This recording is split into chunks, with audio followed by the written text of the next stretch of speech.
Welcome everybody to 52 Living Ideas. This is Comprehensivist Wednesday that we do in collaboration with the Greater Philadelphia Thinking Society.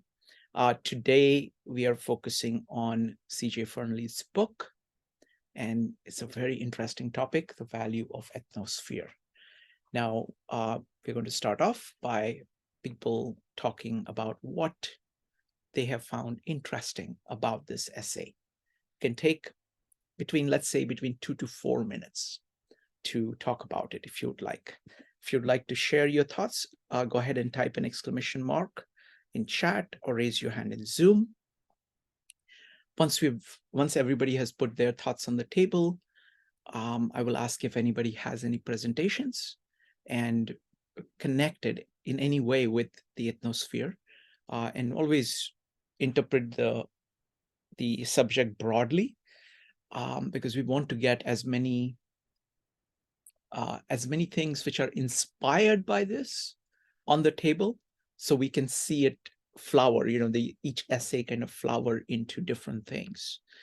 And then we will go to a general discussion. So go ahead and type an exclamation mark if you would like to share your comments. We're going to start with Kay. Kay, go ahead. Thank you, Shrikant. I'll lower my hand. I wasn't able to read this article thoroughly. I only skimmed it, but it looks fantastic, and I'm so grateful that you're offering this event tonight. I do find that there is a great deal of oppressive thinking within the so-called free thinkers, ethics, stoicism, philosophy communities, and even humanism. And with humanism, it's a noted issue. And so I was wondering, since there's a small group of us, I'm wondering if there's anyone else here who hasn't been able to read. I believe this is a portion of a book, but I was wondering if perhaps we could read it within the group if there's not that much to be said about it from the small amount of people who are in attendance tonight. But again, back to my original point, I'm so glad that we're discussing this, because there's a lot of ignorance about the traditions and can't think of the word I'm looking for right now, anthropology and of course history of other cultures, especially the more traditional, or the older cultures. And so I'm grateful to what I have read in the article, because it opens us up it pulls us away from colonialism, imperialism, the hierarchical systems of oppression, nationalism, etc. And it's really needed in these communities that I've mentioned. So I'm grateful, but I'm also wondering if perhaps because of the small amount of us, maybe we could go over it. Thank you. Thank you, Kay. What we'll do is that let people who have read the essay go ahead and comment on it, and then I know that it will take only like 7-8 minutes to read the whole essay, so we might do that. So I'm going to keep that in our back pocket. But let's start with observations of people, and then we'll go from there.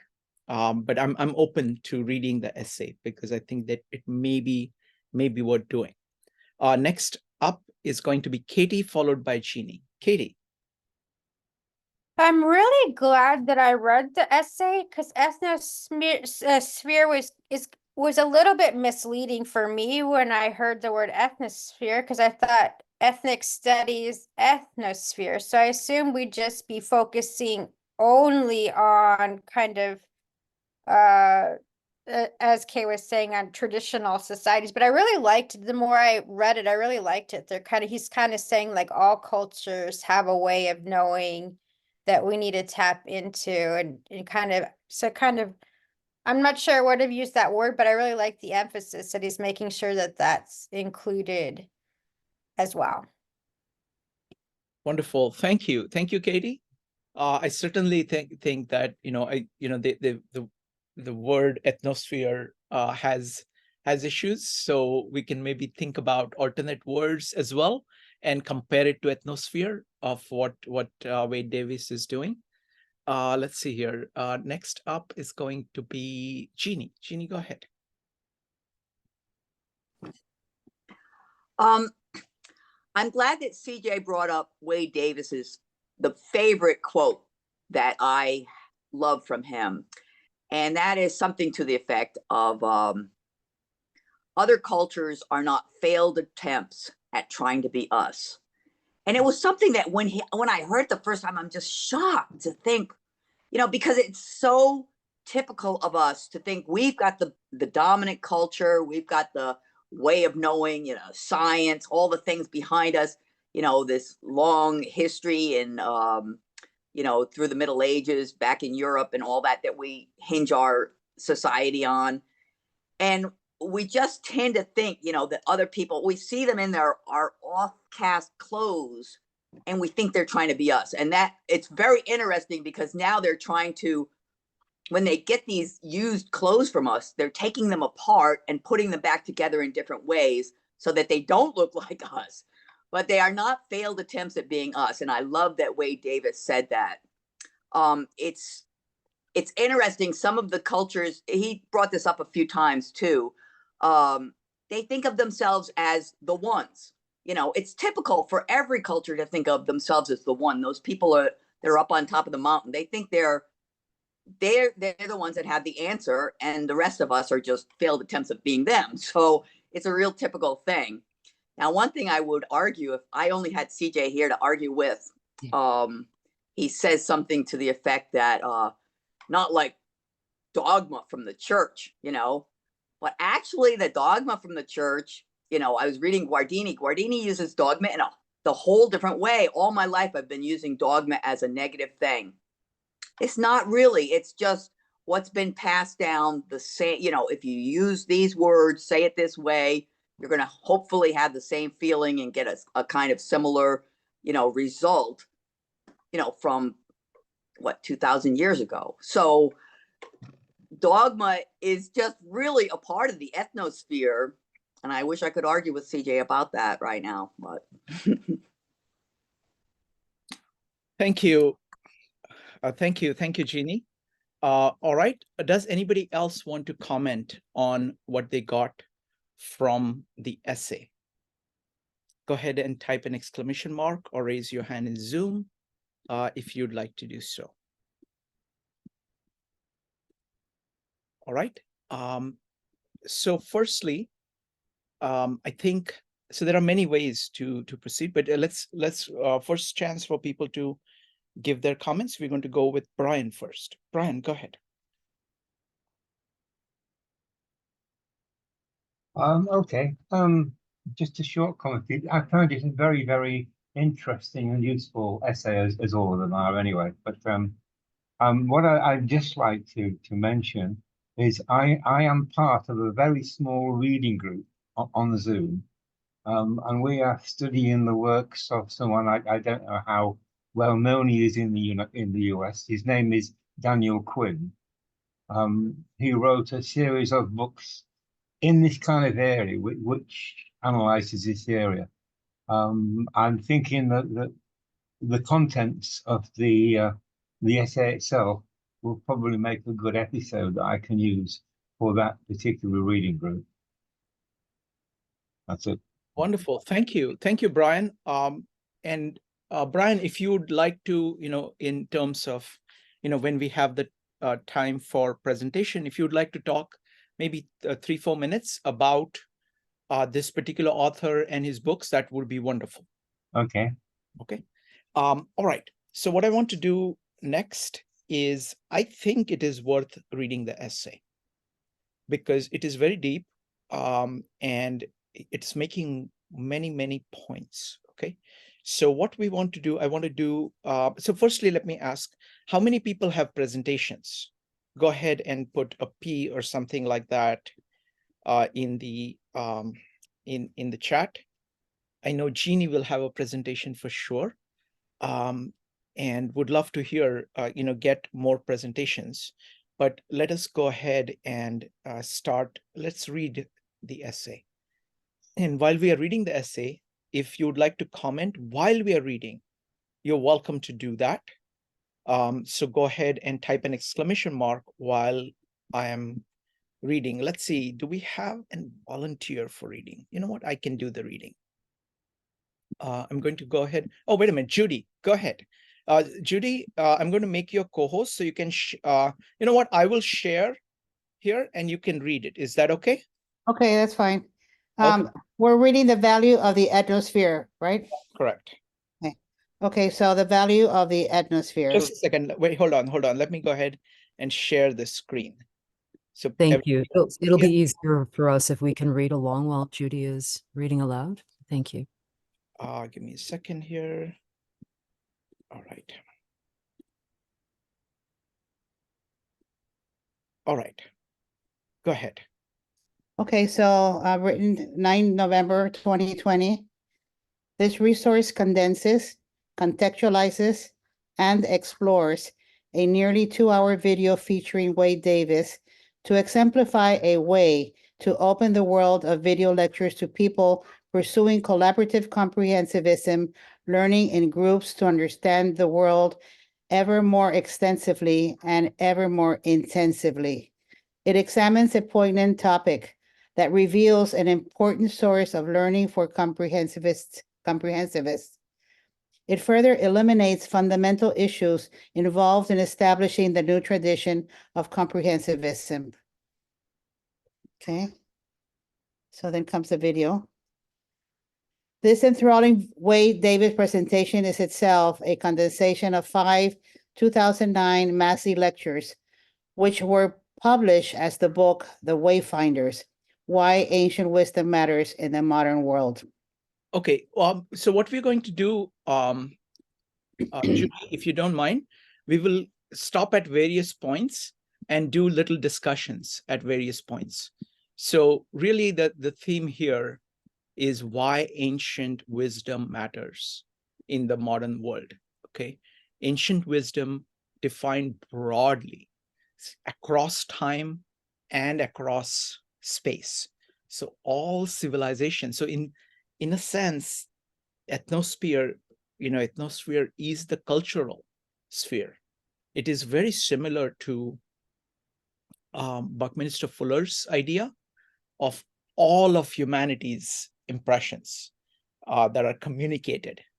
So it is like it is that entire whole, that sphere we're talking about.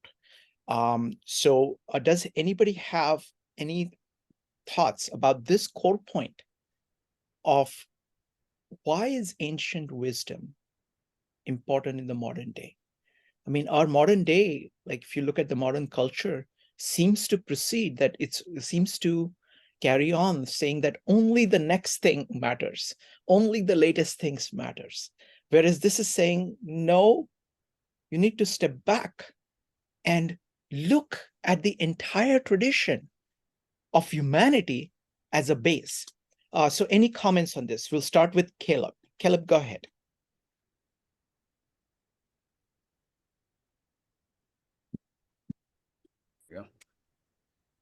There we go.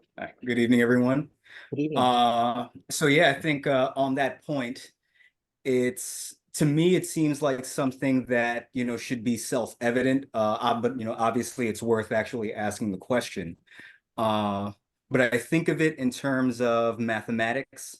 Obviously, everyone learns how to add, subtract, so on and so forth, but those are the basic elements. And I think we can think of ancient wisdom in the same perspective, where the things that we know today are world model for today, how to operate in a way that produces the highest quality conscious experience, to try to really specifically define what we're doing as a species. That's the goal. When we think about the lessons that, we've learned in the past, they form kind of a roadmap. The same way, addition and subtraction then lead to multiplication and division. And then from there, you get to higher levels of math, and each one builds on the level before it. Oftentimes, so I was an engineer. That's what I'd studied in school. So, that's the approach. That's the way I see it. If we think about it systematically, if we think about human culture, human society as a complex system that you can analyze at different levels. At maybe the smallest unit, you have the level of the household. And then from there, the block, the community, the neighborhood, and you can examine, the culture at each one of those levels.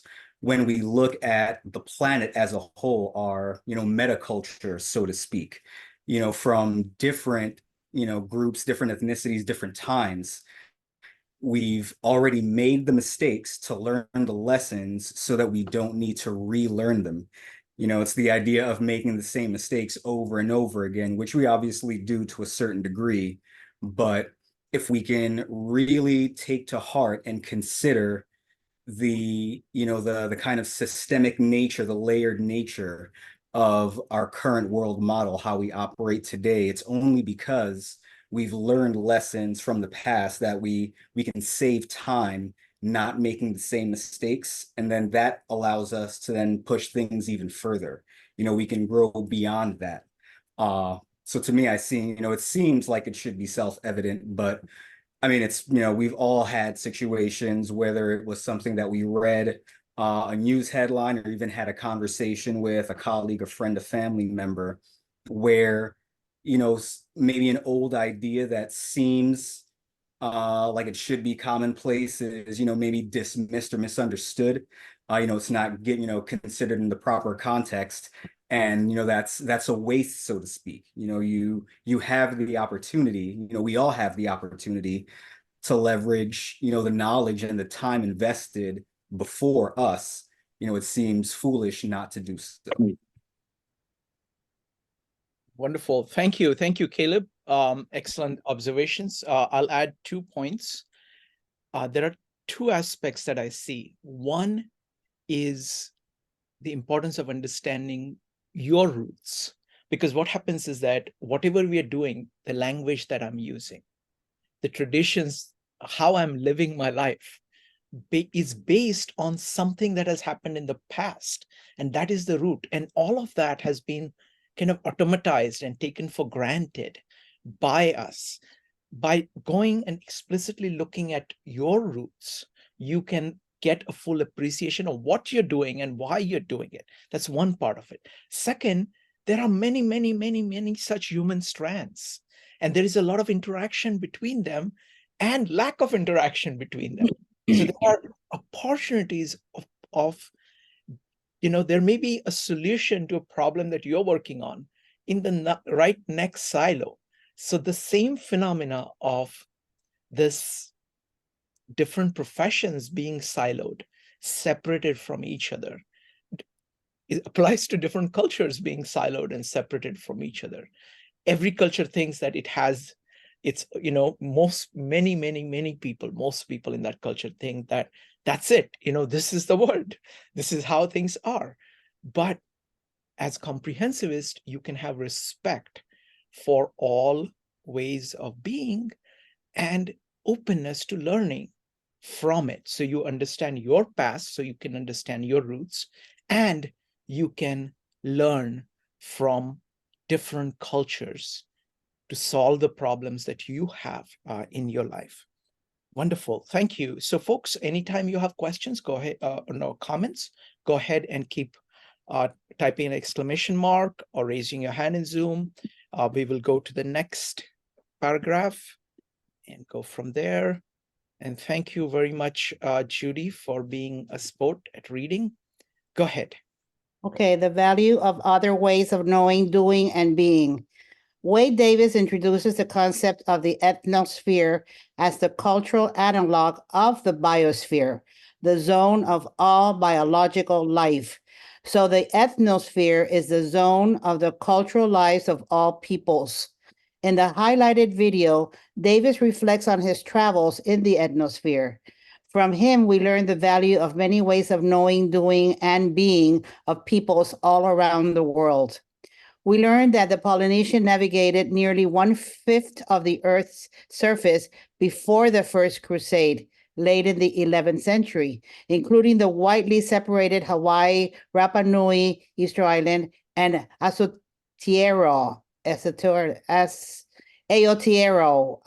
I don't know how to pronounce it, Aotearoa, New Zealand, in the Pacific, well before radio, let alone GPS, and without a marine chronometer, sextant, or compass. Davis explains that Polynesian sailors, quote, can sense the presence of distant atolls of islands beyond the visible horizon simply by watching and studying the reverberation of waves across the hull of the vessel, knowing full well that every island group in the Pacific has its own unique refractive pattern that can be read with the same perspicacity which a forensic scientist would read a fingerprint, end quote. What incredible know-how, and without the technologies our tradition depends on for navigation. We learned from Davis the vital importance of sharing among the Penang, who were the last hunter-gatherers in Malaysia before they were forced to settle. We learned how the Inuit creatively used the cold as a technology for life. We learned how voodoo acolytes convene with the dead in acts that defy pain. We learned from Davis that Tibetan Buddhism is, quote, science of the mind, end quote, for, quote, what is science but the empirical pursuit of truth? What is Buddhism but 2,500 years of direct observation as to the nature of the mind, end quote. We learn that the Amazon isn't a dark jungle whose biodiversity sits on top of poor soil, but the home to a once thriving civilization of many millions whose descendants, the peoples of the Anaconda, know how to farm sustainably as they have cultivated a dark, fertile soil many meters thick. We learn about the work of ethnobotanists like Wade Davis himself, who have brought to our science knowledge of drugs and medicines that indigenous peoples have used for ages. Davis explains that ayahuasca, the vine of the soul, quote, is actually a combination of the leaves of a nondescriptive plant in a coffee family, chock full of tritamines, and the bark of nondescriptly woody liana filled with these curious bicarbolines, harmine and hermaline, which turn out to be MAO inhibitors of the precise sort necessary to potentiate the tryptamines, end quote. Davis then asks, how in a flora of 80,000 species of vascular plants did the indigenous people learn to combine these two morphologically distant denizens of the rainforest in this powerful synergistic way? Given the astronomical number of possible combinations, it is not possible to have been luck or trial and error discovery. Not only did we harvest potatoes, tomatoes, and maize from indigenous knowledge, but many, if not most, of our drugs have been acquired from indigenous knowledge co-opted by science. With the plagiarism, we derived it from extracts of the rainforest. Given that our science still cannot explain many of these evidently superior ways of knowing, it is arrogant, imperial, and colonial to assume that somehow our progress is greater than theirs. As Davis observes, each of the Earth's people has had between 2,500 and 3,500 generations since the great diaspora from Africa some 50 to 70,000 years ago. All Earth's people have had the same number of generations to form their cultures. They are all equally advanced, as Wade Davis emphasizes. The other peoples of the world are not failed attempts at being us. They are unique answers to this fundamental question. What does it mean to be human and alive? Wade Davis. The British knew about the Aborigines when they started settling Australia in 1788.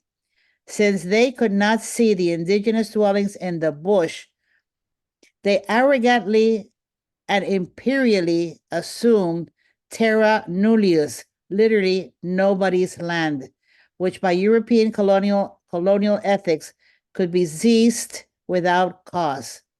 To survive in the bush, the indigenous Australians did not need the kind of structures Europeans recognized as worthy of land rights.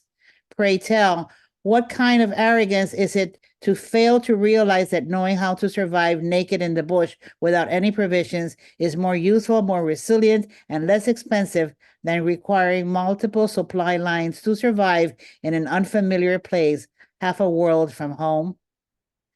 We learn from Wade Davis, a language by definition is a flash of the human spirit. It is a vehicle through which the soul of each particular culture comes into the material realm. Every language is an old growth forest of the mind, a watershed of thought, an ecosystem of social, spiritual, political possibilities. Each language in a way of knowing and being in the world. Each language is a way of knowing and being in the world. But Davis warns that many languages are no longer taught to children and will likely vanish along with the unique insights they provided into the possibilities of being human. Our cultural heritage is always fragile and tenuous. We learn from Davis about sacred geography, where the potency of one's belief affects one's relationship with place.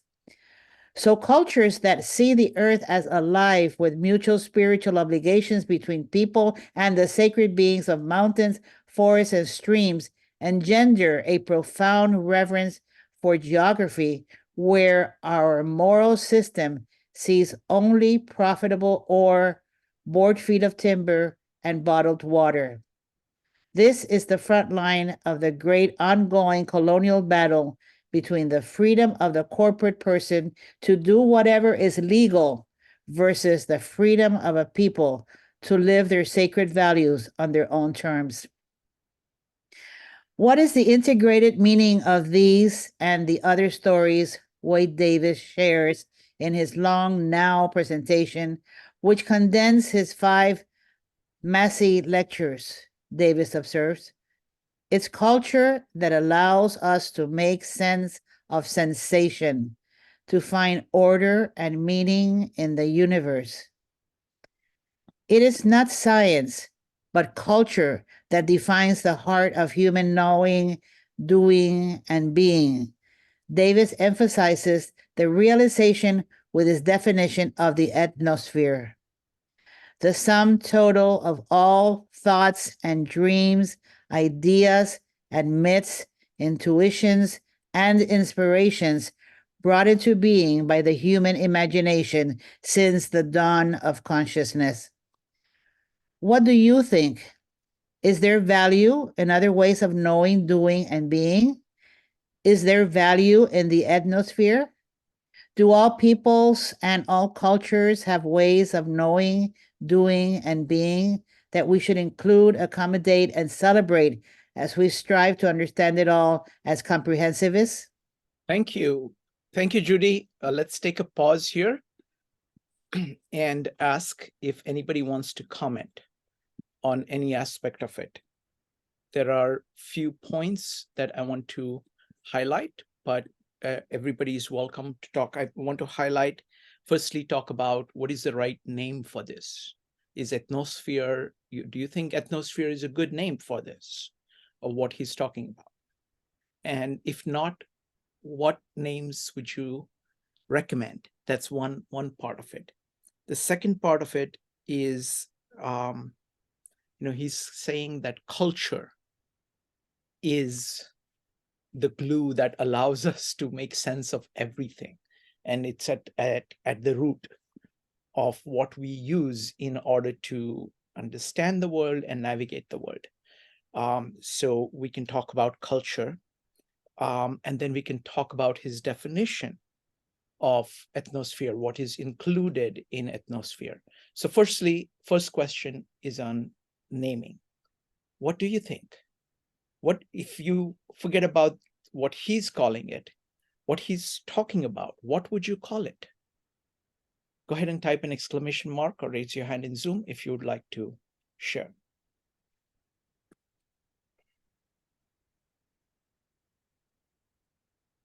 Okay, I'm going to go ahead, as I see no hands, I'm going to go ahead and make my comments.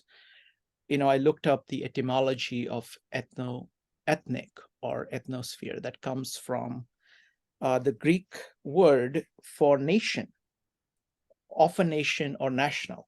And I don't think that that's the right one.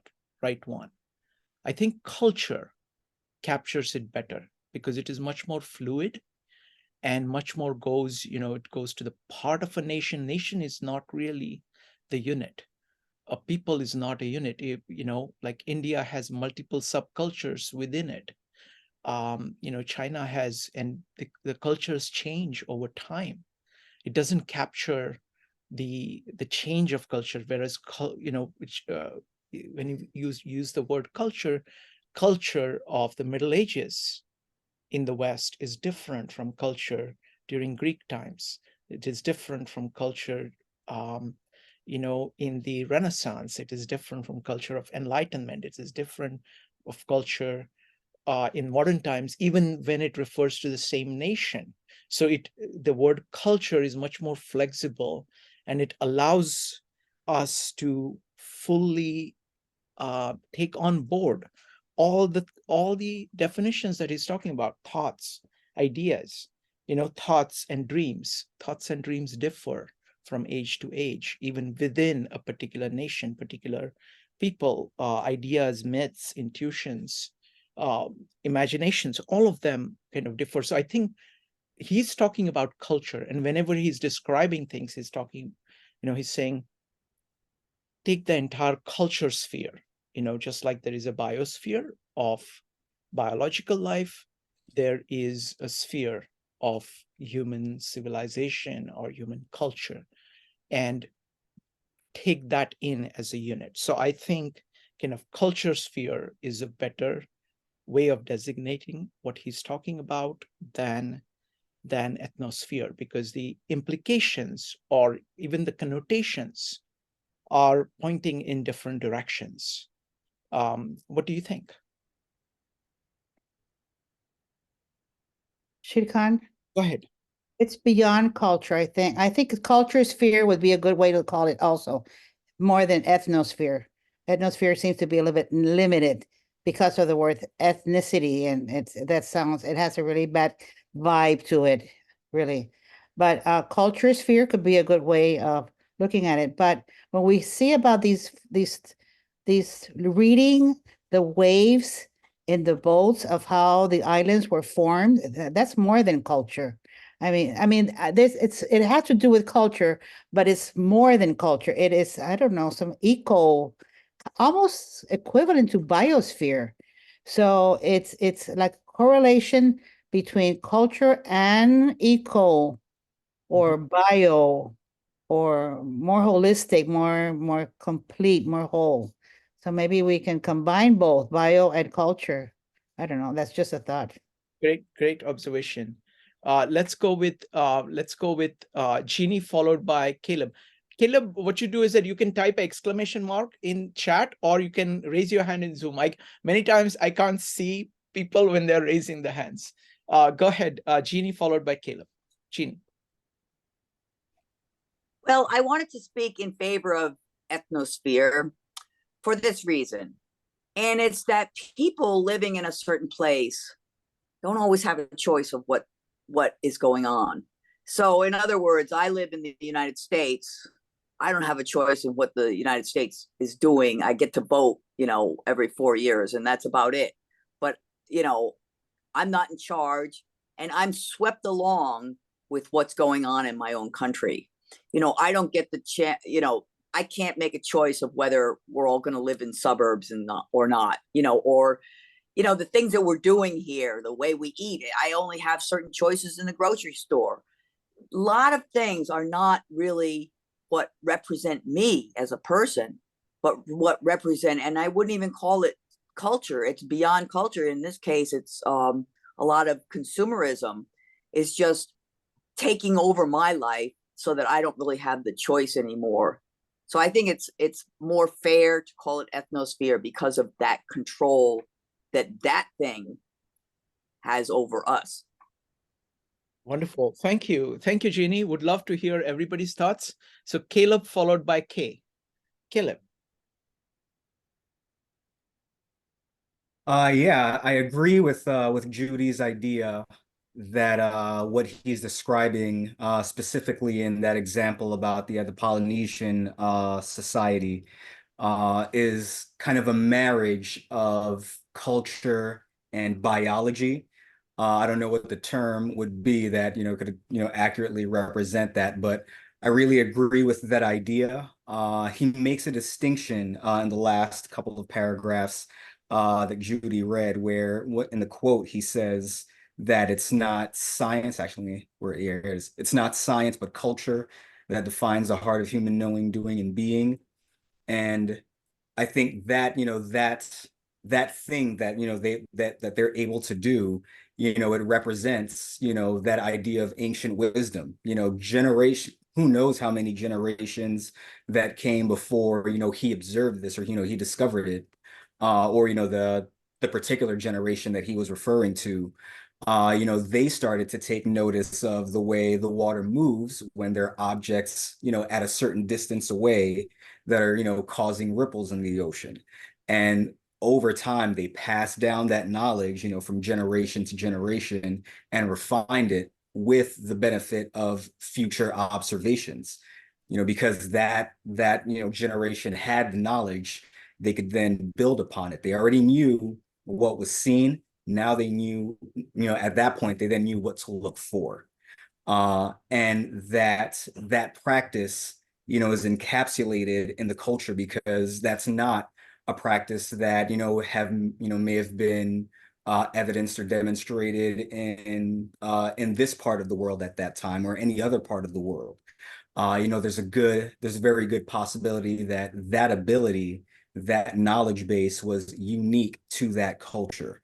So yeah, I think you absolutely got it right, Judy, that some word that marries the idea, or marries what culture is and what biology is, or science, I suppose, and to use his words, would be a more accurate representation. I think ethnosphere works well.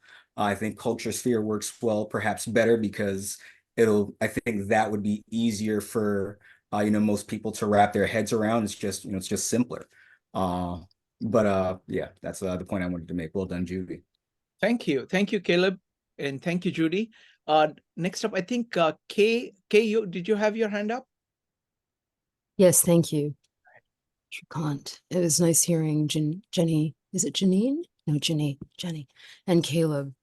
I mentioned in the chat area that rather than racism, I use the term ethnobioculturalism, because of course there's no such thing as race. And yet many people go along with their non-consensual conditioning of this idea of racial superiority, and therefore racism, the abuse that comes along with believing in the delusion of superiority, and that particular hierarchical system of oppression. I agree that the term is inaccurate. There's many terms that we use that are inaccurate. Maybe if we could have some time to work on it. This is one of the things I love about your meetings, Shrikant, where it's sort of like it's an experimental collaboration. It's not just the studying of the text and discussion of what we've read, but we're working on understanding further, and even within the group, because one of the reasons I like this group is there's a diverse audience. Whereas a lot of the meetings I attend are mostly Europoid. Well, I use these race terms to sort of drive it home how ridiculous race and racism are. So I say Europoid instead of, which used to be Caucasoid and, for quote unquote white people. And I am part white. So anyhow, I just wanted to bring up that I'm thankful that you've allowed us to go ahead and read the text here, and it helps us understand better if we can read along with listening. And that not only I'm so glad that you brought up the terminology, because terminology does matter. And the thing is, if we use these terms that are inaccurate, it drives home the false understanding. And therefore it pushes forward the delusion of superiority and the hierarchical systems of oppression. So thank you. Thank you, Kay. Appreciate that. Next up is going to be Katie. Katie, go ahead. Yeah, it could be racial superiority. It could also just be the belief that your system's a better system and that they should live like us. It might be, I mean, we do it a little bit today too.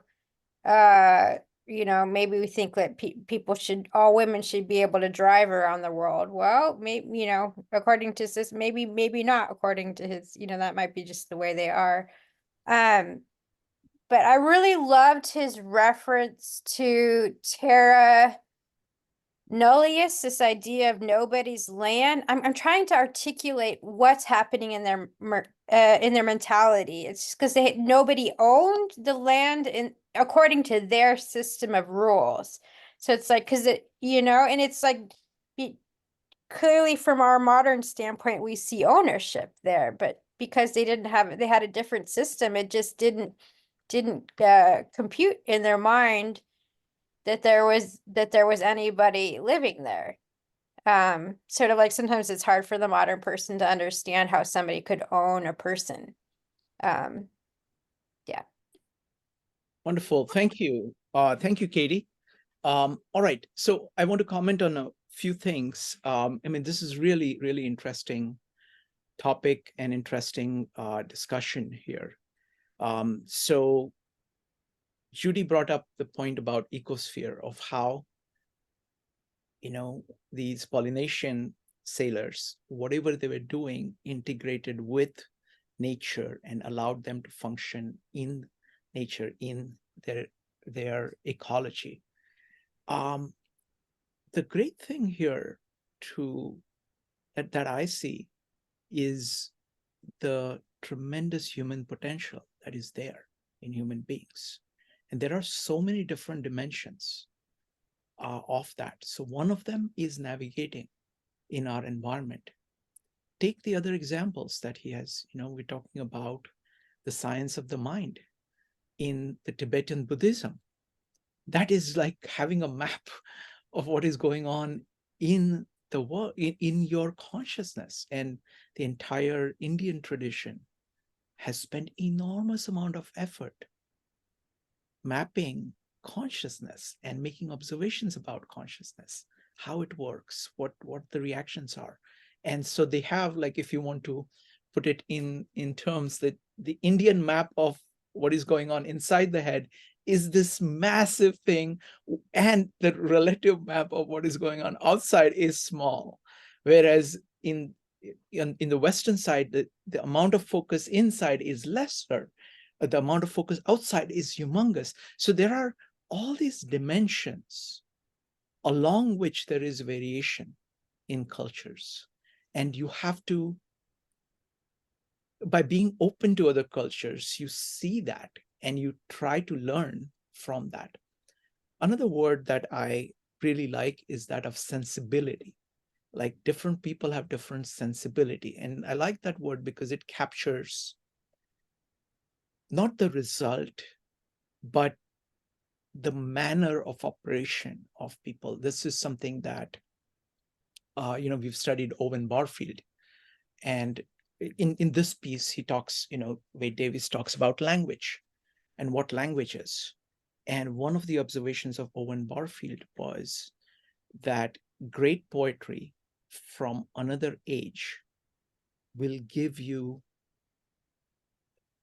an experience of felt change of consciousness. That means you suddenly realize that there is a different way of being, of using your consciousness, because you're suddenly in touch with a sensibility of another age and another people. And you, thanks to the greatness of the art, that way of being is made real to you. And you experience something within your own consciousness, which you did not experience before.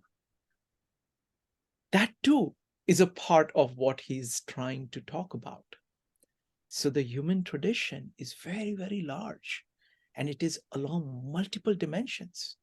And we are trying to encompass that. Further, if you look at individuals, each of us have our own culture. You know, each of us are not part of a fixed culture. We pick up different elements by what we like, what we focus on, what we combine together in combinations which have not been done before. So in that sense, this concept applies to the great diversity of individual beings, which when you think about it, is much larger. The cultural being is the foundation. It's like the tree, but there is a tremendous branching out and flowering that happens within cultures and at the boundaries of because there is a tremendous cross-pollination that is going on. You know, we here have been studying Tao Te Ching, Bhagavad Gita, and Gospel of John. And each of us has picked up on different things. We are studying Jung, we're studying Stoicism, we're studying neuroscience, and each of these elements, and that's just few of the things, just us little group here that we've been studying. But look at how each of us kind of takes that. Each of us combines these things in completely different ways. And that too is a part of this entire sphere. So it's not only that you have to look at cultures, but you have to be open to people and actually ask the question, who is this person? What are they saying? You know, where are they coming from? Where are they going? And in that, there is a treasure as large as there is treasure in studying across different civilizations and across different time. All right, next up is going to be Kay. Thank you.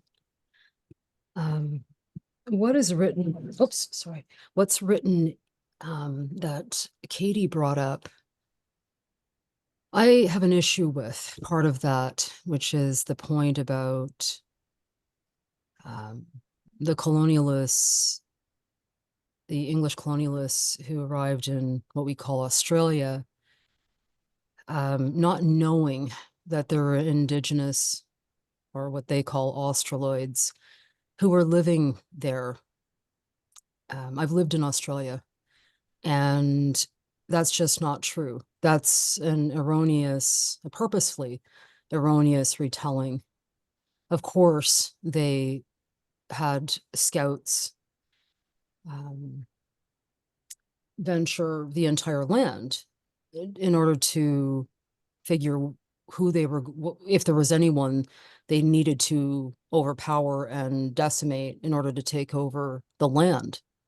So that's just another colonialist, Europoid, retelling that isn't true. That's not true. So that's part of history that needs to be brought up. And I think that Europoid history needs revision. Of course, the so-called winners and et cetera write history. And because they didn't think much of the people, they just thought they could get away with stating that they didn't realize that others inhabited it. That's all. Thank you. Thank you, Kay. All right, let's continue. Judy, if you could. Okay. The value. The comprehensivism and ethnosphere. Okay. Comprehensivism and the ethnosphere. There are profound consequences in coming to seriously value and appreciate the ancient wisdom recounted by Wade Davis. We may begin to realize that to make our knowledge sound, we need to systematically compare and contrast it with alternative ways of knowing, doing, and being. We need to carefully examine our metaphysical assumptions, our first principles, our ontological assumptions, the nature of being and the nature of reality, and our epistemic virtues, the values used to judge the reliability of our knowledge, to ensure we are not arrogantly, imperially, colonially, and violently imposing one way of knowing upon others. For the comprehensivist striving to understand our worlds and its people, the ethnosphere provides a comprehensive inventory of the wisdom and possibilities we need to assess and evaluate our knowledge in the broadest context possible. Gradually, we may realize that the ethnosphere provides this vital resource for any effort to comprehensively understand all and put everything together, as Buckminster Fuller put it. The ethnosphere delimits the scope of our comprehensivist learning. Suddenly, we realize the ethnosphere is the source of all our comprehensivist knowing. But in the resource, humanity's great traditions of inquiry and action, the source of comprehensivist knowing was given as all humanity's traditions, which are communicated from person to person and generation to generation. Is Davis' definition of the ethnosphere as the sum total of all thoughts and dreams, ideas and myths, intuitions and inspirations brought into being by the human imagination since the dawn of consciousness, equivalent to the notion of humanity's great traditions of inquiry and action? And the resource, the comprehensivist thinking of R. Buckminster Fuller, we scoped the range of comprehensivist knowing with Bucky's definition of universe as the aggregate of all of humanity's consciously apprehended and communicated experience. Sources of comprehensivist learning. 1. Humanity's traditions of inquiry and action. 2. Bucky's definition of universe as the aggregate of all of humanity's consciously apprehended and communicated experience. 3. Wade Davis's definition of the ethnosphere as the sum total of all thoughts and dreams, ideas and myths, intuitions and aspirations brought into being by the human imagination since the dawn of consciousness. 4. Some other possibility. 5. The integral of all possibilities. So we now have these three proposed ways to scope the knowing of the comprehensivist. Are these three equivalent? What are the differences among them? How are we to characterize the sources for comprehensivist learning? As aspiring comprehensivists, we need to know where we might look for our data, our evidence, and our ideas. We need to know the kinds of working objects used in comprehensivist inquiry and action. We need to know the tools available for building our nascent traditions. There is no established tradition of comprehensivism to consult. There is no instruction book to consult. We are the pioneers of this new tradition. Can we determine the source of our learning theoretically? Or do we need to figure it out empirically by organizing dozens of groups, each pursuing comprehensivism in their own way, so we can eventually assess their relative merits? How are we to forge comprehensivism as a new practice, a new tradition of inquiry and action? What sources for our learning should we consider? Should we prefer the prosaic traditions of inquiry and action? Should we prefer Bucky's cosmic intellectual universe? Should we prefer the enchanting ethnosphere of Wade Davis? Are all three sources essentially the same? What differences are there between them? Should we search for yet another approach? Should we engage all possibilities as an integral source? I do not see a crystal clear answer, so let's collaborate to forge the answers together. What are your insights for better identifying the sources for comprehensivist learning? What do you think? Thank you. Thank you, Judy. All right, folks. So now that is the question on the table. So the only question on the table now is, we are committed to being comprehensivist. How do we do that? There are three things which have been proposed. Do you think there is a fourth one you would like to propose? Or do you think we combine these? How do you plan to proceed? You can talk about yourself, and you can talk about, for this group or for any group. So go ahead and type an exclamation mark or raise your hand in Zoom in order to comment on just these questions. Jeannie.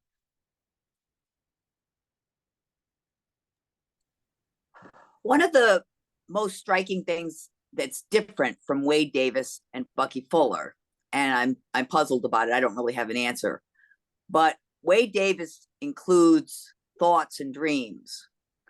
And Bucky Fuller, it's and communicated.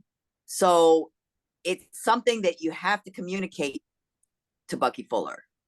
Now, what happens is like the tree falling in the forest if nobody hears it. So if you're just thinking of something and you don't put something out there that's communicating that idea, or if you have a dream, I mean, if it's a sleeping dream, you might not remember it, but if it's a waking dream, you have this dream, but you've never communicated it with anybody. So then, does it count or not? That's, I guess, my question. Excellent question. All right. Anybody else wants to comment on these three ways? Are they the same? What are the differences? I really like Jeannie's point about communication, because if you want any kind of scale, any kind of effect, the communication is crucial, because then it goes through other people, it bounces back at you, it gets developed. It's like a seed, it's like, otherwise it's a seed which dies out. That is it. If that seed produces something and then that is expressed amongst other people, then it germinates in their head and it produces more things as a result of it. So I think that's what Bucky is getting at. And I think that's why it's not that communication is primary, but it is an essential requirement for this massive transmission of a powerful idea. So I'm very much with, in the camp of Bucky, but the thoughts and dreams are the input to that. So I embrace thought and dreams as part of the process, but to give it kind of social reality, to give it ability to bounce off one another. But this is, again, the power of collaboration, which Bucky is referring to. And CJ also, he's talking about collaborating for comprehensivity. One of the key points CJ made in one of the earlier points is that if you want to be a comprehensivist, you have to collaborate, because how else are you going to be a comprehensivist? You are a limited creature. You have limited interest. You have limited skills. You have limited strengths. You have limited background. All of that is limited. And if you're simply open to collaborating with other people, it's a way of dramatically expanding your comprehensivity. Thank you, Jeannie. Next up is going to be Caleb. Caleb, go ahead, Caleb. I agree with both Jeannie and Shrikant on the importance of openness, specifically openness to collaboration. There's openness in the one sense of being open to ideas, to new ideas. But then separate from that, also, within the consideration is openness to collaborating, to sharing, those ideas with other people. With both I suppose situations being possible where you may share your idea with someone else and they are also thinking the same thing, and that alone may be enough to push you to the next idea. It's comforting to know that you're not crazy, so to speak, that you're not the only one who's come to this conclusion.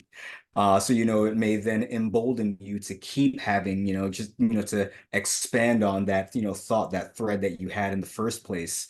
And just as important, or perhaps more importantly, is being willing to collaborate with people whose point of view is different, collaborate with different perspectives.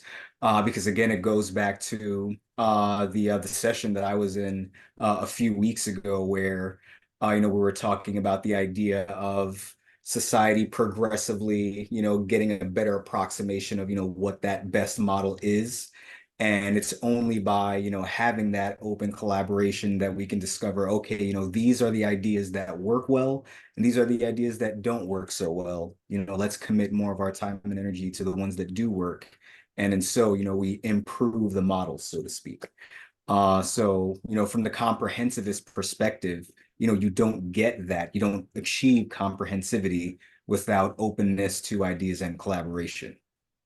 Wonderful. Thank you, Caleb. Fully agree. I want to add one more point. Part of it is kind of transmitting the ideas. But I think even a more important part of it is finding out your mistakes quickly. Because what happens is that we have confirmation bias. We fall in love with our own ideas and make idols out of them. And when you talk openly, and when you actually hear what other people are saying to you, it gives you an opportunity to correct yourself much faster than you would otherwise do. And that cleaning out process, because fecundity of human beings is far, far greater than fecundity of producing ideas. Is far, far greater than our ability of getting things right. And that feedback mechanism of actually listening to the other people, listening to what they think of what you've said and what they are saying as a way of correcting your ideas, I think is crucial. Thank you. Next up is Katie. Yeah, I agree with that. I think he's also saying in his article, not that the one's ideas aren't necessarily what's right for you, and one culture might not doesn't necessarily need to be imposed on the other culture. And I think maybe another potential one I might, now that I was looking more closely at the definition of ethnosphere, since Jeannie brought up how Bucky and Wayne Davis had different definitions, is that what was I going to say? The definition again. Oh, it would be idea sphere, because when I think of culture, I think often of behaviors, and I think his emphasis is more on what's happening in the mind than what you're seeing in behaviors out there. So that might be a little bit more of an addition to the discussion of culture sphere. Wonderful. Thank you, Katie. All right, folks, this is a great discussion. And let's now go into anybody who wants to make any presentations. We're going to go with Jeannie. Do you have a presentation? Okay, go for it. So Jeannie, and then would love to hear what Brian is learning from this author. And then anybody else wants to make a presentation, you can go ahead and type exclamation mark. Jeannie, go ahead. Okay, so I made a model of the ethnosphere, and I put a handle on it. I was fascinated by some of the things that Hunter said 2 weeks ago that actually addressed the ethnosphere. He was saying that by appropriating other traditions, it fills in some of the empty spaces in our own traditions. He was sort of apologetic, but implying that a single tradition might not provide all our needs. I think it's understandable that our traditions are rooted in the past. They might have difficulty keeping up with the rapid changes in technology, demographics, and awareness. So here's the ethnosphere. And these triangles here, whoops, let me put it here. The triangles. Jeannie, can you do one thing? Can you move a little bit back so we can see the whole thing? Yeah, perfect. Well, you don't want to, I don't want you to see the whole thing. I want you to see the triangles. Ah, okay. So okay. in this case, the triangles are the holes. They're the things that we're falling into. The basic needs, often social in our society, but in other societies, other things are not being met. Now, some examples might be for children, the ability to wander in the forest or the fields. For young adults, the ability to meet other young people doing fun activities. For adults, they say that most people spend 15 minutes a week with their spouse, talking to their spouse in real time, or their kids in a week, 15 minutes. So there's something lacking. For the elderly, they're missing out on the intergenerational interactions that, they're either stuck with old people or by themselves. So these are the holes, the triangles here. All right. Now, for the pentagons here. Now you see the pentagon here in the middle. All right. And that I'm calling, how do you fit in the society? And these pentagons are difficult to fit into. And it's because our society is so strict and unaccepting of people. We have to conform. Let me get back to my notes here. A lot of these cultures were built on excluding people. That was the idea behind it. So they still do exclude people. And it's a tight fit to get in to the structure of a society. And there's also a lot of conflict in our ethnosphere. And I'm going to show you the bad side. Stoopy would be ashamed to see this model. You see this side here. Oh, no pentagon at all. It's a mess. And that could be like the conflicts that are going on in our society. We have one people of the law, and they're trying to decimate the other people of the law, and another people of the law are trying to help them do it. Where is the law in this? I don't know. It just doesn't make any sense. So that's our ethnosphere has some serious problems. I think we need to preserve the present ethnosphere. Preserve makes a good word, I think. The skills, the technologies, the knowledge, the culture, the aesthetics, and the fun things. But some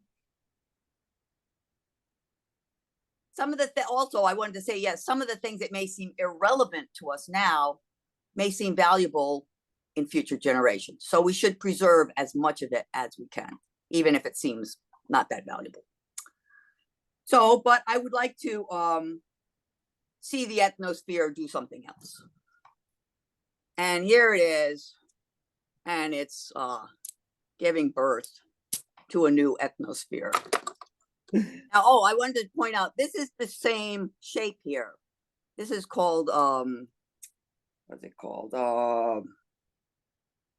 Shoot. Frequency. Yeah, frequency. So this is a 4 frequency with the 4, and this is 1 frequency. Now this model is smaller, but it's very flexible. And I think that's what we need as an ethnosphere. If you look at the triangles, I'm going to try to show them close up. They're closed up. And people would not have their needs not met. People would not be falling through. And then when you look at the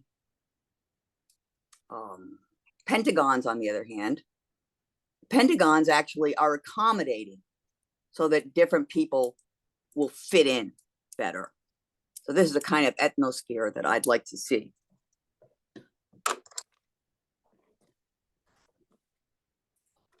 I'm going to propose another source of wisdom, and it's right in front of us. That is the wisdom of children. And they're not being consulted about what they would like. They're an untapped wisdom. And you can look through a child's eyes and understand a lot of things. Okay, maybe they can't run Congress, but the adults aren't doing a very good job either. We know what makes children thrive already. And that's what we need to head for. And it's a good chance that if we can make a world that children will thrive in, that we will also enjoy it. I want to segue into another aspect of the ethnosphere. And I'll try to tie it in after. You can look at the ethnosphere as a sphere, as a collection of food traditions. One thing I love about Wade Davis was his attitude about food. Here you have this guy dropping down from a helicopter in some strange place. He looks strange. He's carrying 200 pounds of photography equipment. How does he make, and he doesn't know the language usually. How does he fit in with the people there? He eats anything they offer him, and he eats it like he likes it. He eats it with relish. Anything they feed him, he'll eat it. And I think similar to words, we can use food to harm and dismiss each other, to exclude. I think for when people are sneering at each other's food, it's tantamount to saying something bad about somebody's mother. It's the same kind of thing. You need to accept other people's food. Also, I think that when the way food is used against people is that the person who won't eat the other's food is saying, I will not participate in your culture. So it's a big insult to not eat other people's food. But I wanted to bring this up. I think it's important that we not let the children decide about the food. Children, I think, are born with too many taste buds. And you see them when they eat something, it's a shock. They don't know what to do about the thing they've eaten. And they're just not ready to handle that. So I think if we let the children be in charge of the food, every night would be macaroni and cheese or the cultural equivalent. So that was my presentation. Wow, Jeannie, that was just brilliant. Okay, that was just amazing. So I'm going to make a few comments and then open it up for comments from everybody. Okay, there are 1, 2, 3, 4, 5 ideas that I got from what you said. One is the concept of wholes. Okay, we don't pay enough attention to wholes. You know, it's like in our lives or in our culture, you know, where are the wholes? What is it that is missing? Because that's, you know, we kind of focus on, oh, we have this, we have this, we have this. But what is it that you don't have? What is it that I don't have? What is it that our culture doesn't have? And you did a very good job. And that's crucial to get perspective, because we take all of it as granted. You know, why is it that old people should be lonely? Why is it that children should be ignored? Why is it, it just goes on and on. And why is it that children don't get the advantage of the old people's wisdom in order to grow? So that's the first point was about the holes. The second point is about the distance, that you just made it in passing, but many of the cultures build things in order to keep things out, keep the other people out, all the other traditions out. So it's not an accidental structure. It is actually meant to keep other people out, other thoughts out, other ways of being out. And you connected that to food, for example. It's like even kind of dietary laws were there to saying, okay, only us can eat together and therefore have a community. You cannot go and eat with them because, then you would be violating the dietary law. So then what is the purpose of the law? Is to keep groups separate. The next point that you made was, I really loved the part about the birth. There is always the birth possible, and the birth, like children, like I want to connect it up with the point that you made about children. So children are not ossified.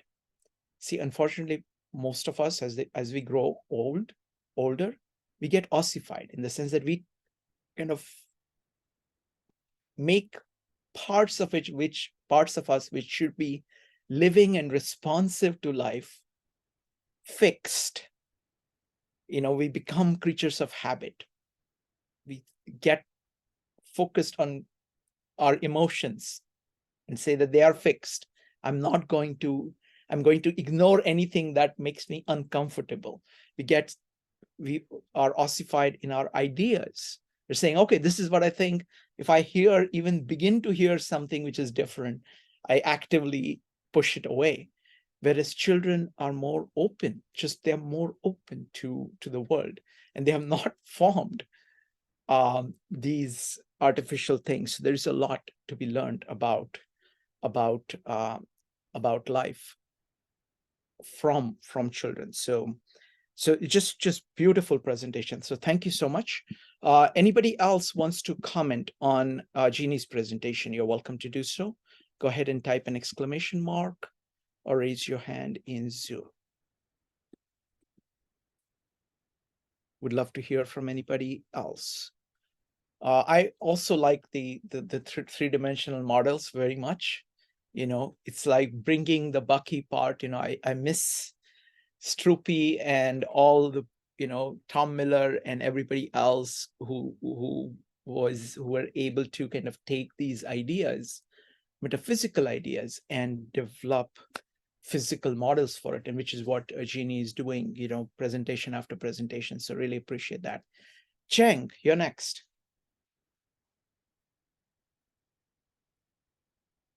Hi. Can you hear me? I'm wearing a. Okay, good. Yeah, I really like the talk about food. Like it's actually because I found food is such a habit. Like my husband always search for his traditional food, even when they travel abroad. I always laugh at him because I like to try new food. It's like, where in they Spain or whatever, you need to eat what the local food are. But I know Chinese people complain. Doesn't matter how good the food are, you will always go back to your comfort food that you grew up with when you get tired or after a certain amount of time. It's just ingrained in us. But I really, like the idea about you open to other people's food as way of respect, because I never think that way. I think it's actually make a lot of sense. But sometimes when we encounter some food that's totally different from us, it's strong smell, whatever, the first reaction we are is like repulse or just stay away from it. It's kind of disrespectful in a way. Now I think about it. Yeah, I think it's great to open, to people, their culture and food is such a great way to connect with other people and be open to it, give away, not restrained by your habit, what you're comfortable with. I think it's very important, the first step, to be comprehensivist, you know, be open to new ideas. And I agree, if kids are so, you know, they are so sensitive. They like the same food a lot of time. They like watch the same TV show. And as parents, we have to, you know, through our action or, you know, family event, whatever, to help them to open up to new food and new ideas. I think it's kind of the actions speak louder than words. I think then they become more open-minded, adventurous to, you know, to the world and other ideas. Thank you. Thank you. Thank you, Zheng. I want to build up on the food part because it's a very large issue. It's really being open to cultures. You know, like Greeks used to call barbarians because they said they speak bar like that. That's why everybody who was not Greek, they called barbarians because they spoke, their language sounded different. And it's like that throughout for most groups. And it's not just at the level of cultures, you know. You go to a high school, there is an in-group, and there are all these different groups, and each of them regard the other group as kind of weird. And kind of, so it's a question of openness. And it applies to food, it applies to language, it applies to everything. And the heart of what Wade Davis is talking about, or CJ is talking about, is firstly, be open to other people and other cultures. Wonderful. Brian, could you go ahead and tell us about this series of books you're reading and about the author?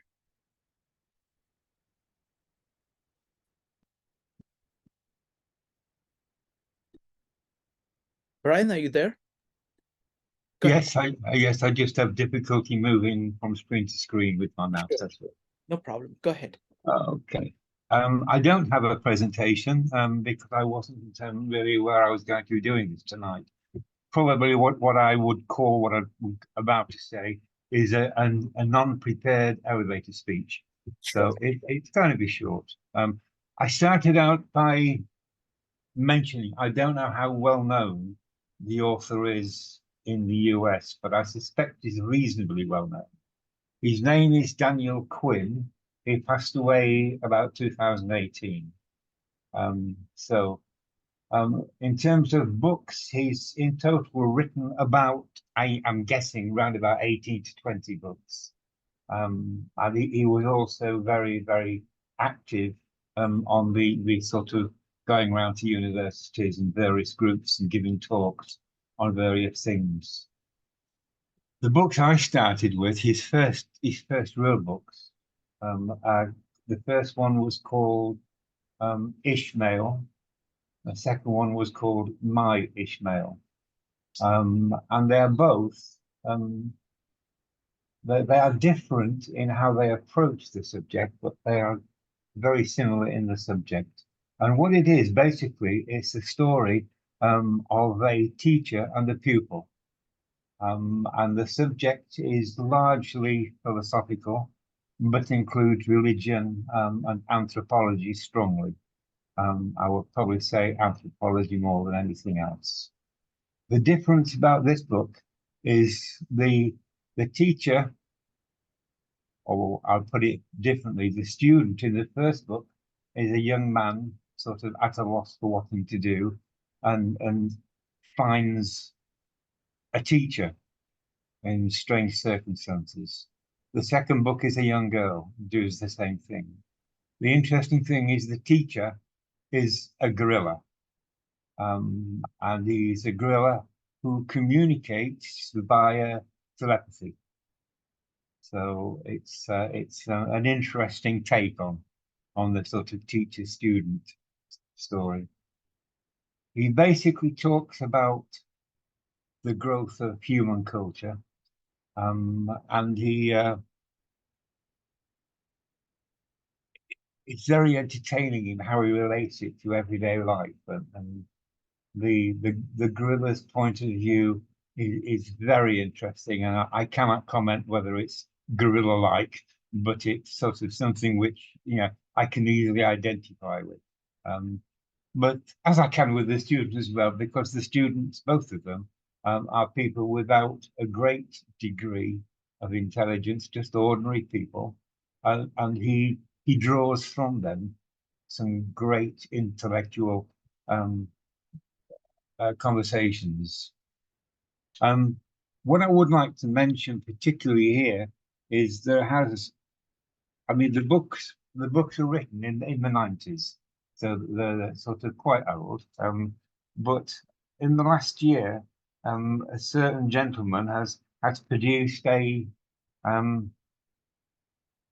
what do I want to call it, a kind of chat show, a podcast, if you like, which covers the whole area, and that podcast is entertaining, humorous, and it follows the story of the Ishmael books.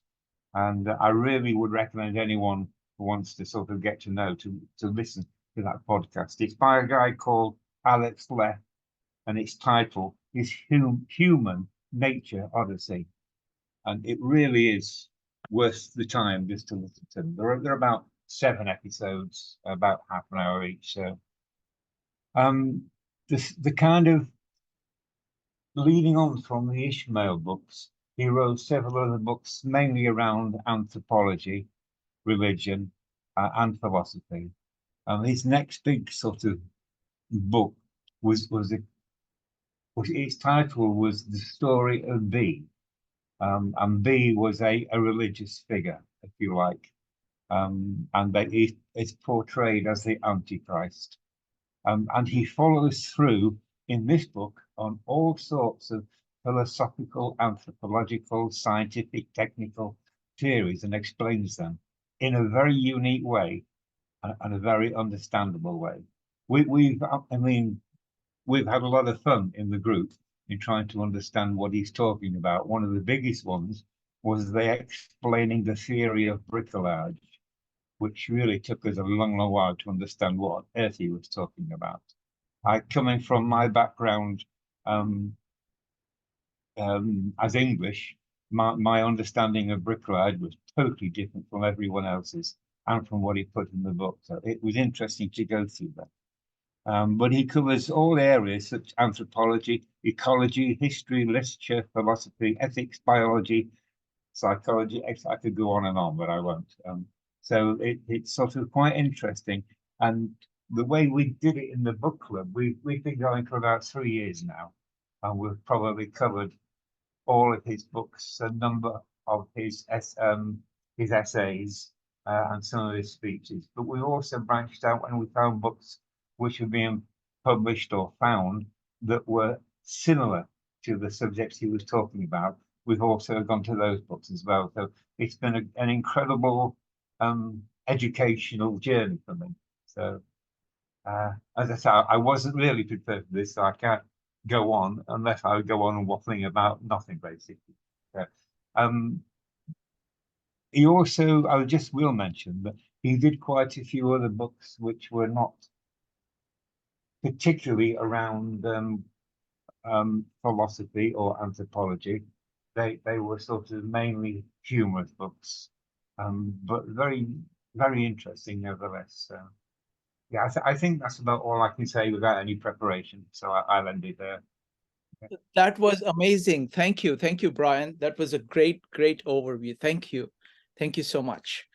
Can you, if you could put in the chat the name of the gentleman so we can, people can follow up on them. Would appreciate that. Let's see here. Okay. Yeah. All right. Okay. Will do. Thank you. Thank you, Brian. All right. So let's see what to do next. We've got a few minutes. Now there are multiple options that we have. So firstly, I'm very happy with how the series is going.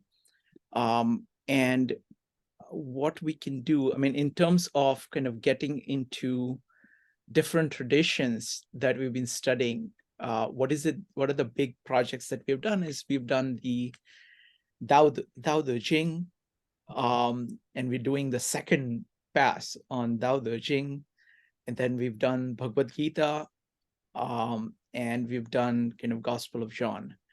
And it's really fascinating to me.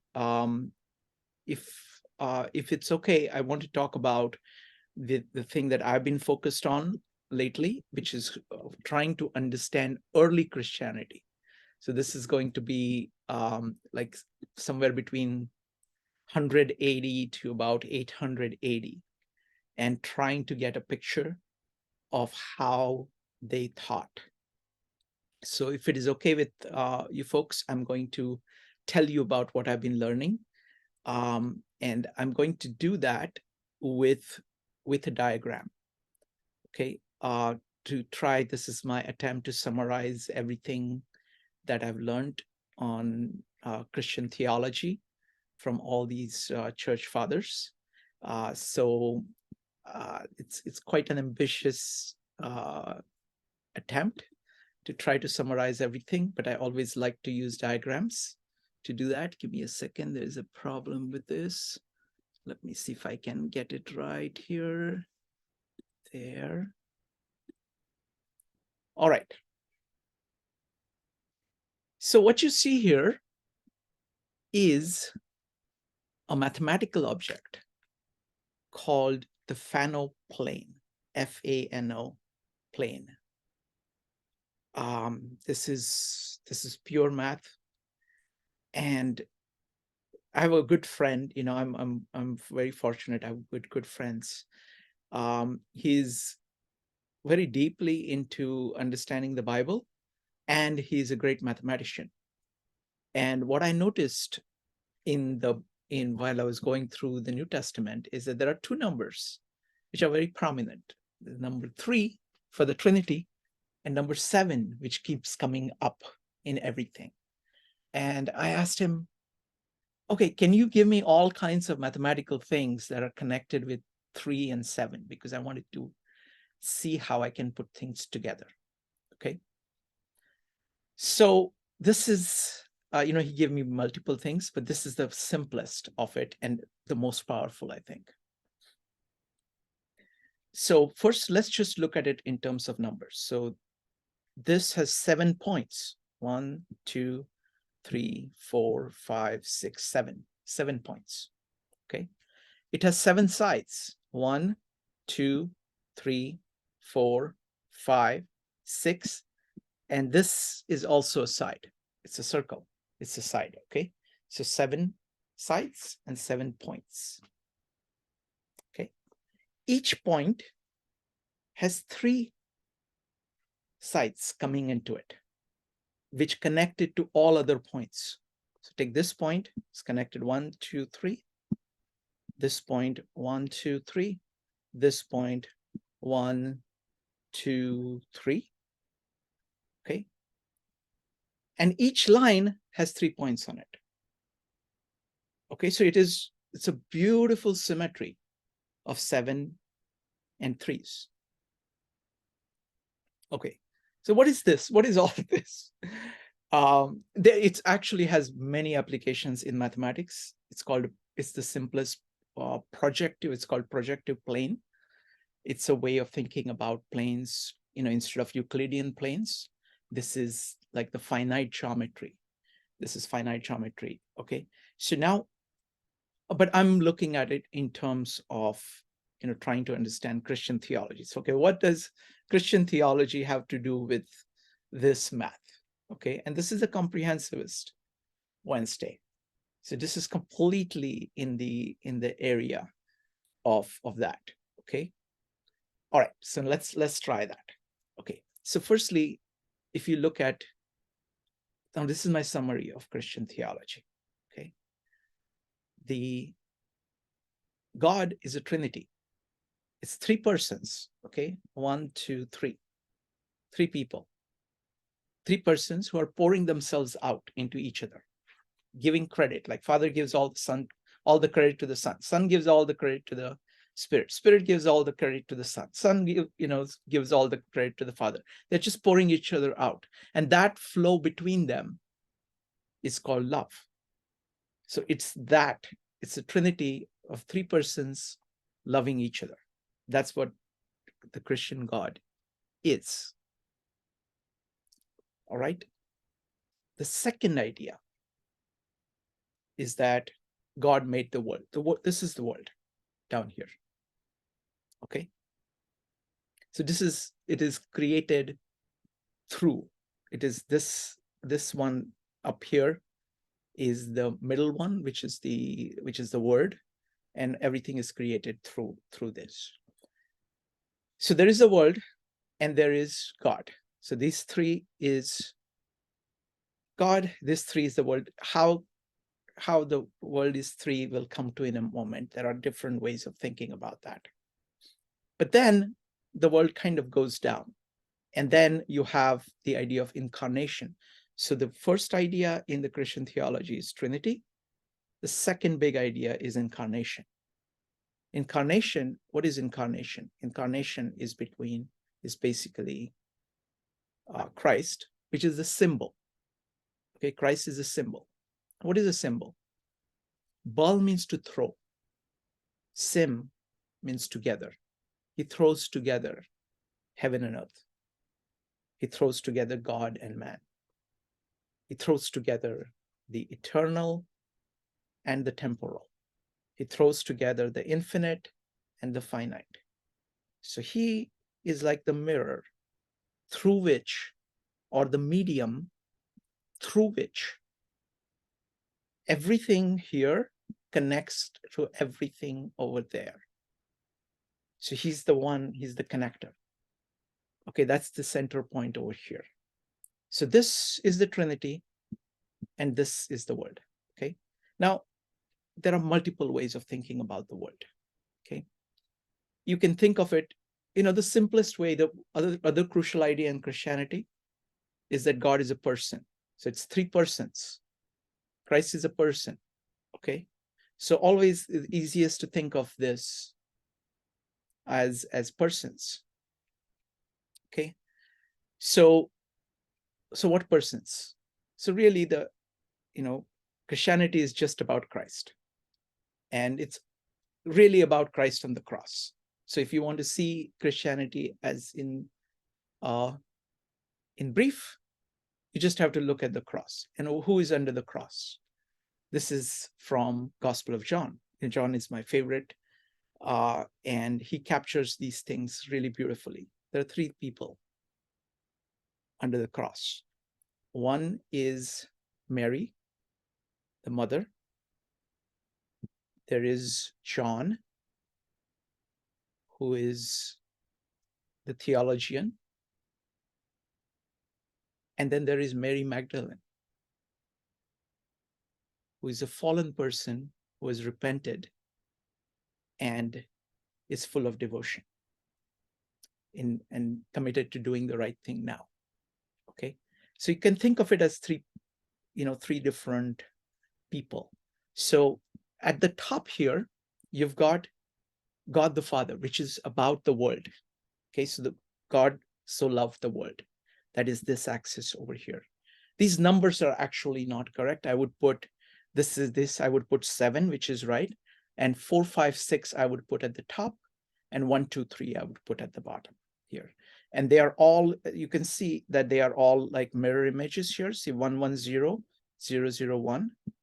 Similarly, 1, 0, 1, 1, and 1, 0, 0. They are mirror images here. Okay.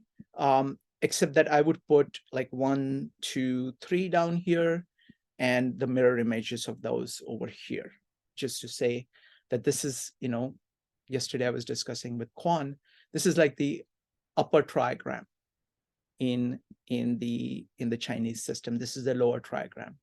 And this is something that the Chinese system doesn't really have, which is the gap in the middle.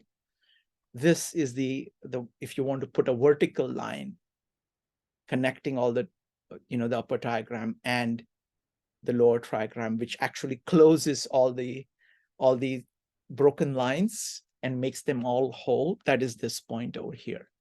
That is the idea of incarnation of Christ, that he's going to mediate everything. He's going to unite everything.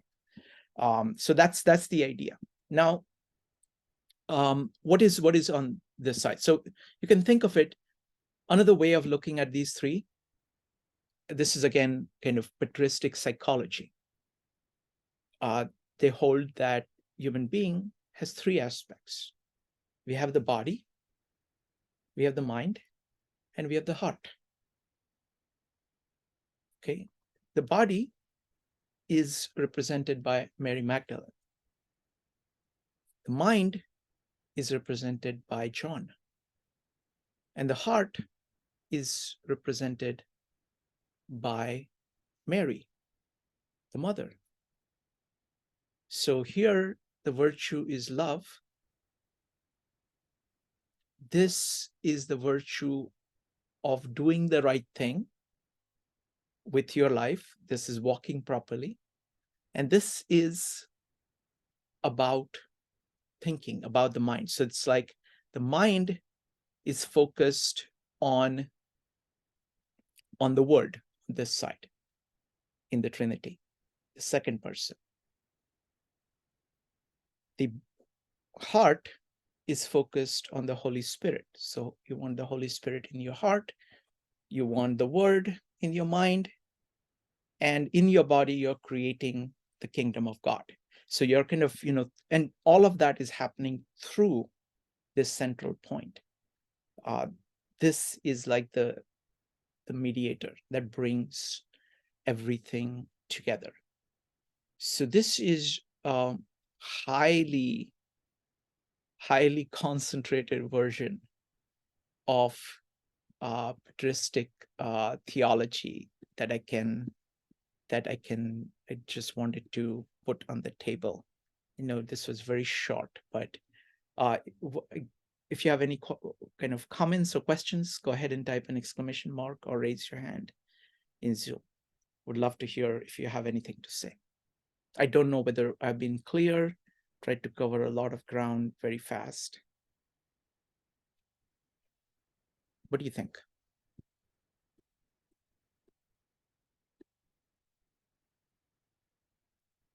Okay, go ahead. Thank you, Shrikant. I understand the interconnectivity and the mediation. As you've mentioned, everything that you've mentioned, I believe I follow. Although I'm not a Christian, I was raised in a certain Christian denomination, but I've always been an agnostic atheist. Mhm. Right now, my question isn't to do with what you've shared really, but just a portion, a very small portion of it that does relate to Christian biblical teaching. So if anyone else wants to speak, maybe I should go later. You can ask any question that you want. Just keep it brief. That's it. Thank you. Go ahead. I was just wondering about your telling your, I'm unsure of where you're coming from when you referred to the character Mary Magdalene as a fallen woman. As far as I know, she was a survival sex worker. So I'm unsure if you're referring to your own judgment of her or the Bible's characterizing of her. This is mostly from Luke, when Mary Magdalene goes to the house of a Pharisee, where Jesus has been invited, and she comes in and she starts to wash Jesus's feet with her tears and starts to wipe them with her hair. And then she has gotten this very expensive ointment, starts to wash his feet with that. And then the Pharisee says to Jesus, thinks that, how could this be a prophet? Because, if he was a prophet, he would know what kind of a woman this is and would never let her touch him. And what Jesus immediately understands what is in his mind, he says, look, I came, you did not give me water to wash my feet, whereas she has come, she's washing my feet with her tears. She's wiping it with her hair, the hair which she was using in her past trade in order for other purposes. Now she's using for this purpose. And then she says that, then he goes on to say that if a person has fallen further than anybody else, and then chooses to right herself, that is a far greater achievement. And they value me more than anybody else. And that is what I appreciate. So she's much higher than you. That is the whole point of the parable. And he goes on to say, if there is a debtor who owed only a few dollars versus somebody who owed a lot, and if you forgave them, which one would appreciate it more, and all of that. So it is to say that it is one of the core ideas of Christianity, that no matter what you've done, you can always correct yourself by choosing the right path. And that is the message of all of this. Thank you, Kay. I hope that answers the question. Anybody else on the diagram itself? Kay, do you want any follow-up? Go ahead. I was just curious in regard to how, what your opinion or your thoughts were, since this is just quotation from, I'm mostly focused on patristic study, and this is basically the classic version. So I would recommend, Luke. I don't remember the chapter, but Luke is what I would look at. Yes, I do understand the biblical presentation. And so it relates to, I'm thinking that you're just referring to the philosophy, the biblical philosophy. Yes, that's what I'm trying to present here. So that's what I'm focused on. Okay, thank you. Jeannie, go ahead. Well, I really like that you brought Mary Magdalene in, because Mary, the Virgin Mother, is such a goody-goody. I mean, it's like, oh my goodness, how can you possibly begin to, be that good a person? And I find that especially true when I start thinking of what she went through in terms of, how she must have felt. Because I worked for a couple people, I was on this soul shot thing. I know this is a little off topic, but I worked on this soul shot where we were doing portraits of the loved ones who were shot, with firearms. And the people I worked with were so angry. And there was so much anger in there. And, you look at somebody like Mary, and well, wasn't she angry? It's hard for me to understand. But Mary Magdalene is more of a person that I can kind of relate to, I think. Wonderful. Thank you. Thank you. What I would say is that, the hallmark of Mary here, Mary represents the heart. It is all about saying yes to reality, yes to God, yes to, that's what her characteristic is. And that's a very deep principle. It's this Stoic version is acceptance of what is. And you have to kind of start with that. No matter how hard it it is what you're starting out with. And that is the nature of Mary, because again and again, there are situations which are quite, of course, to see the son being on the cross is incredibly hard. But there are many, many, many precursors of that. When he's 12-year-old, he goes off, and then, she can't find him. She goes crazy. And then when he finds him in the temple, he says, "Why were you looking for me?" And so it happens again and again, when she goes trying to find him, sees that he's preaching to all these strange people who want to kill him.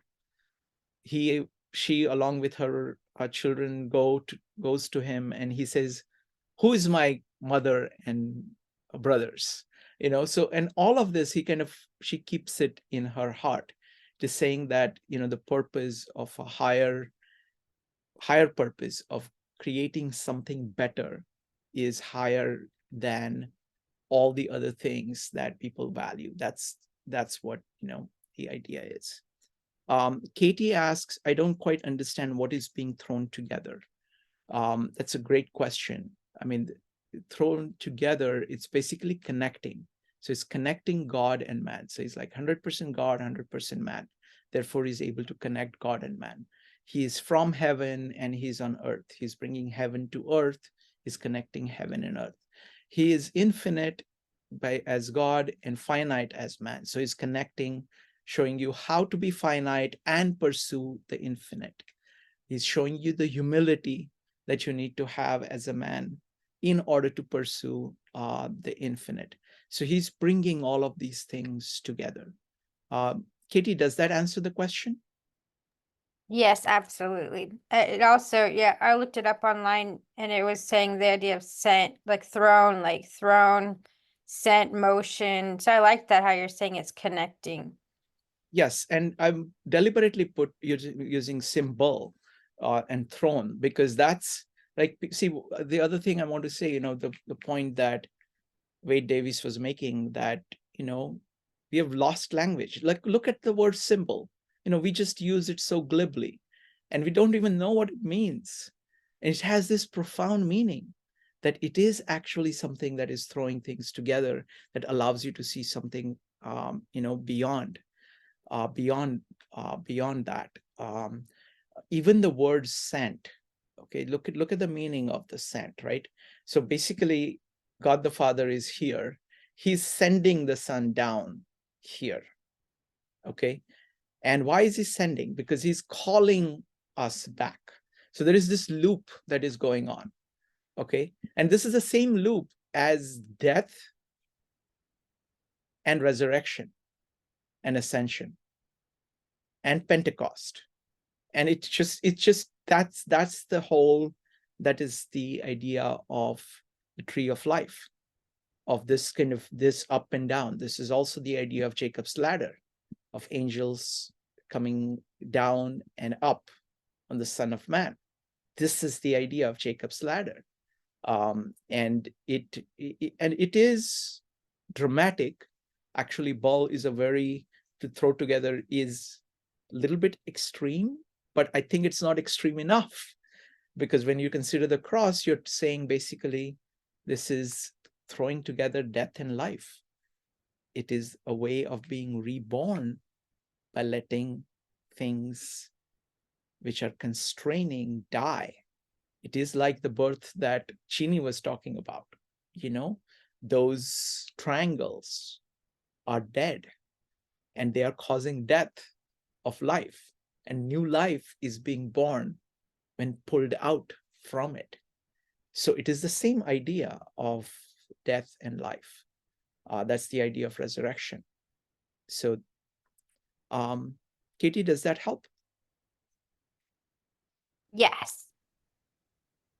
All right. Okay. So that's what I had.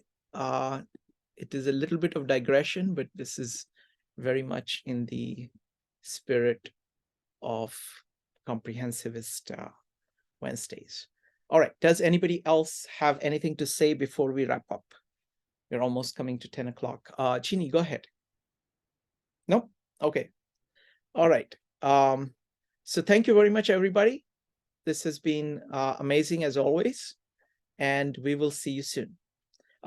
We're doing Jung. I have some really good news, actually. Two good news. One, that Aiden, who used to run our Jung meetups, is back, and he's going to do a series with us on Jung. It's going to be I think it's second and fourth Friday. He's going to be doing, including the coming Friday. And the plan is that on second Friday, we will have an interactive discussion. And on fourth Friday, we will get some really great Jungian experts to talk about different ideas of Jung. And so I'm very, very excited about it. Hunter, who was here a couple of meetups back in this series, is going to be doing a presentation. I'm trying to set up the date. He's going to talk about exactly the kind of things that he was talking about. He's going to expand on them. I thought it was really, really good. So I invited him to do a full presentation on his ideas. So that should be coming up soon. And we're continuing. I had a good conversation with Jason today. He and Amon are continuing the Dao series, and soon they'll be going back. We're going to go up to the 81st verse of Tao Te Ching, and then we're going to go back to Confucius and proceed from there, and then go back to Tao after finishing up Confucius. So we are in our own little way trying to explore what is there of this ethnosphere or cultural sphere or idea sphere that we were talking about today. All right, folks. Good night, everybody. Bye.